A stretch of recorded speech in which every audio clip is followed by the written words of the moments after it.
नमस्कार। मैं ज्योतिषाचार्य संजीव कुंडली और आपका भाग्य अपने इस यूट्यूब चैनल की श्रृंखला में आप सभी का स्वागत करता हूं। विषय हमारा चल रहा है देवगुरु बृहस्पति को लेकर के। तो आइए आज आपको लेकर के चलते हैं आपकी जन्म कुंडली के 12वें भाव की ओर। और 12वें भाव में देवगुरु बृहस्पति की उपस्थिति होने पर आपके जीवन में क्या घटित हो सकता है, आपके जीवन में कौन सी वो महत्वपूर्ण बात है जो देवगुरु बृहस्पति कुंडली के 12वें भाव में बैठकर आपके लिए करेंगे। तो विषय की ओर आगे बढ़ते हैं। कुंडली के सबसे पहले कुंडली के व्यय भाव से हम किन मुख्य बातों का विचार करते हैं। कुंडली का व्यय भाव के बारे में हमारे ऋषियों ने लिखा है अन्य ग्रंथों में, व्यय स्थानम फलम वक्षे नृणाम पाद युगम हि तत् हानिर्दंडस्य निर्बंधो व्ययो दानम करग्रहम जलाशयादि कार्येषु यज्ञेषु विविधेषु च सर्वमेतद् व्यय स्थाने चिंतनीयम प्रयत्नतः। कुंडली के 12वें भाव से, जिसको कि ज्योतिष की भाषा में व्यय स्थान बोला जाता है, व्यय का अर्थ है कि आपने जीवन में किस प्रकार खर्च करेंगे, चाहे वो शारीरिक श्रम हो चाहे धन का खर्च हो, सबका विचार कुंडली के 12वें भाव से किया जाता है। तो कुंडली के का जो 12वां भाव है वो जो काल पुरुष की कुंडली है, काल पुरुष का जो शरीर है, उसके अनुसार दोनों पैरों का स्थान बताया गया है। जीवन में किस प्रकार आपको हानि होगी, शारीरिक हानि, आर्थिक हानि, मान सम्मान की हानि, यानी जितनी प्रकार की भी हानियां होनी है उन सब का विचार कुंडली के 12वें भाव से किया जाता है। दंड, जीवन में आपको किस प्रकार से दंडित होना पड़ सकता है, उसका विचार। निर्बंध यानी बंधन का विचार, जेल आदि का विचार। और व्यय, जो मुख्य तो व्यय भाव ही बने, व्यय का ही विचार किया जाता है कि धन का खर्च कैसे करेंगे। दान का भी विचार कुंडली के 12वें भाव से ही किया जाता है। और कुछ ऋषियों ने विवाह का भी विचार व्यय भाव से करने को बताया है।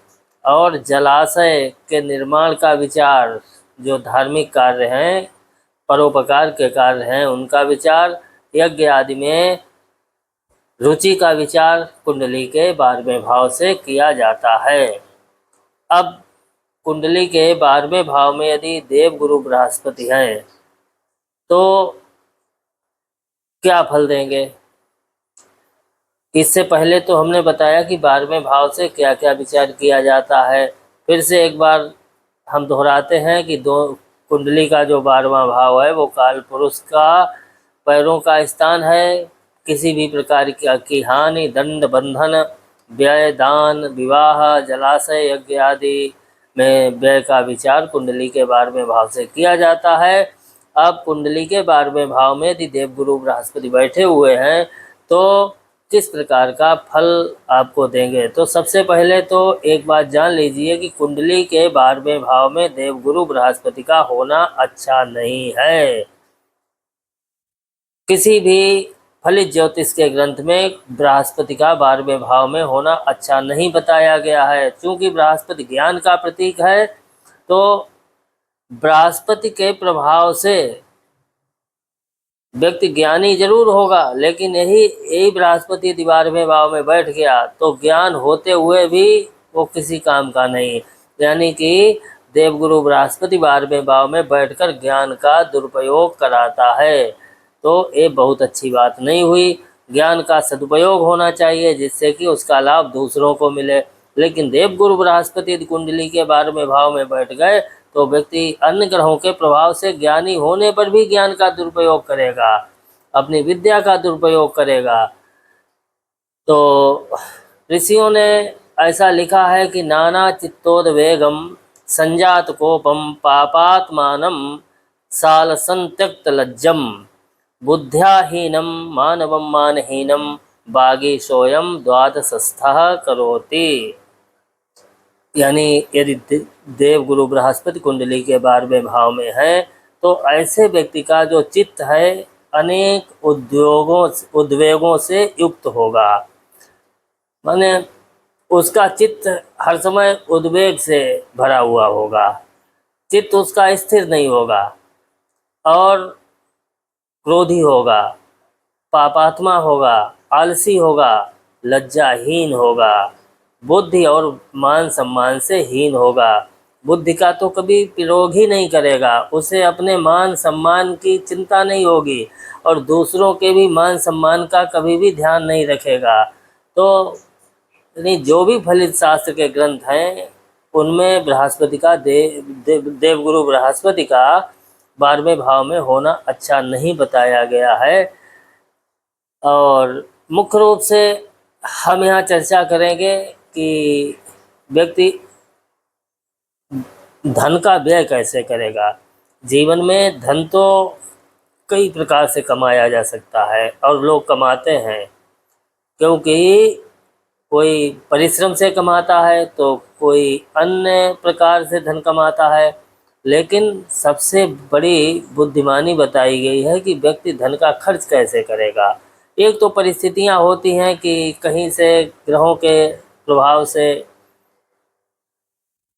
ऐसा होता है कि बहुत अधिक धन कमाने पर भी किसी के पास रुकता नहीं। और एक सामान्य सी बात है, आप किसी भी हस्तरेखा विशेषज्ञ के पास जाइए, लोग आते हैं, कुंडली लेकर के लोग आते हैं, तो सबका एक ही प्रश्न होता है कि धन कमाते तो बहुत है लेकिन रुकता नहीं है। तो हालांकि ये सामान्य बात है और आजकल के समय में जो गलियों में इधर उधर घूम करके हाथ आदि देखते हैं या रास्ते चलते लोगों का भविष्य बताने लगते हैं, क्योंकि आजकल तो बहुत बड़ी सुविधा है, आपके मोबाइल में पहले से ही एक ऐप एस्ट्रोलॉजी के उपलब्ध थे, अब तो एआई आ गया। तो अब आपको ज्योतिष पढ़ने की ज़रूरत नहीं, क्यों अगर आपके पास मोबाइल है तो उसमें आप कोई सॉफ्टवेयर डाउनलोड कर लीजिए और 2-4 महीने इधर उधर की पुस्तकें पढ़ के या कुछ यूट्यूब पर सीख करके आप लोगों का भविष्य बताने लगिए। और सीधे से 2-4 मूलभूत चीज़ें हैं कि आप धन बहुत कमाते हैं, आपके पास रुकता नहीं। तो हम चर्चा से दूर होते, जो हमारा मुख्य विषय है उससे हम दूर होते जा रहे हैं, क्योंकि ये व्यर्थ की चर्चा है, इससे कोई लाभ नहीं होने वाला। हम ग्रहों के आधार पर 12 प्रकार की स्थिति का विचार करते हैं, ग्रह की 12 प्रकार की स्थिति का विचार करते हैं। तो इसी क्रम में देवगुरु बृहस्पति यदि कुंडली के 12वें भाव में अपनी उच्च राशि उच्च नवांश सुवर्ग नीच राशि नीच नवांश पाप वर्ग मित्र राशि मित्र नवांश वर्गोत्तम शत्रु राशि शत्रु नवांश और स्वग्रही, इन 12 परिस्थितियों के आधार पर देवगुरु बृहस्पति यदि कुंडली के 12वें भाव में है तो किस प्रकार का फल आपको जीवन में देंगे। तो सबसे पहले देवगुरु बृहस्पति जन्म कुंडली के 12वें भाव में यदि अपनी उच्च राशि में है तो ऐसे व्यक्ति का धन किस प्रकार खर्च होगा। ऐसे व्यक्ति का धन जिसकी कुंडली के 12वें भाव में देवगुरु बृहस्पति हैं, वो अपना धन गुरुजनों की सेवा आदि में व्यय करने वाला होगा। तो ये अच्छी स्थिति है। यदि धन है और अपने गुरुजनों के प्रति आवश्यकता पड़ने पर खर्च किया जाए तो बहुत अच्छी बात है। तो उच्च राशि का होना शुभ स्थिति में बताया गया है। और उच्च नवांश में है तो ऐसा व्यक्ति अपने साखर्ची होगा, यहाँ तक कि अपने नौकरों चाकरों पर भी धन खर्च करने में संकोच नहीं करेगा। शुभ वर्ग में यदि देवगुरु बृहस्पति कुंडली के 12वें भाव में है तो ऐसा व्यक्ति अपने स्वजनों यानी कि बंधु बांधवों पर धन का खर्च कर देगा, कोई संकोच नहीं करेगा धन खर्च करने में अपने बंधु बांधवों के प्रति। और यदि कुंडली के 12वें भाव में देवगुरु बृहस्पति नीच राशि में है तो ऐसा व्यक्ति विविध प्रकार के व्यसनों में धन का खर्च करने वाला होगा। नीच नवांश में भी देवगुरु बृहस्पति का 12वें भाव में होना अच्छा नहीं है। ऐसे व्यक्ति की बुद्धि दूषित विचारों से युक्त होगी और जब विचार दूषित होंगे तो दूषित कामों में ही वो धन का खर्च करेगा। पाप वर्ग में देवगुरु बृहस्पति का 12वें भाव में होना अच्छा नहीं है। ऐसा व्यक्ति अविचार पूर्वक यानी बिना विचार किए ही यत्र तत्र धन को व्यर्थ में खर्च कर देगा। मित्र राशि में यदि देवगुरु बृहस्पति कुंडली के 12वें भाव में है तो ऐसा व्यक्ति अपने मित्रों के प्रति धन को खर्च करने में संकोच नहीं करेगा। मित्र नवांश में यदि देवगुरु बृहस्पति कुंडली के 12वें भाव में है तो ऐसा व्यक्ति अपने स्वजनों यानी कि बंधु बांधवों पर उनकी आवश्यकता के लिए धन खर्च करेगा। कुंडली के 12वें भाव में यदि देवगुरु बृहस्पति अपनी वर्गोत्तम स्थिति में है तो ऐसा व्यक्ति सत्कार्यों में धन का खर्च करने वाला होगा। कुंडली के 12वें भाव में यदि देवगुरु बृहस्पति अपनी शत्रु राशि में है तो ऐसा व्यक्ति क्रूर कार्यों में यानी जो क्रूरता से संबंधित काम है, व्यर्थ में पशु हिंसा आदि ऐसे कामों में धन का खर्च करने वाला होगा। शत्रु नवांश में यदि देवगुरु बृहस्पति कुंडली के 12वें भाव में है तो ऐसा व्यक्ति व्यर्थ के कामों में धन का खर्च करने वाला होगा।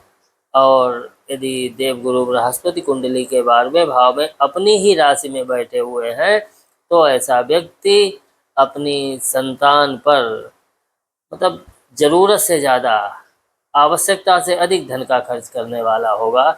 तो इस प्रकार कुंडली की देवगुरु बृहस्पति की जो 12 प्रकार की परिस्थितियां हैं उनके आधार पर व्यय भाव में स्थित होने पर व्यय के बारे में हमने चर्चा की। कृपया करके हमारे चैनल को सब्सक्राइब कीजिए, वीडियो को लाइक कीजिए, शेयर कीजिए।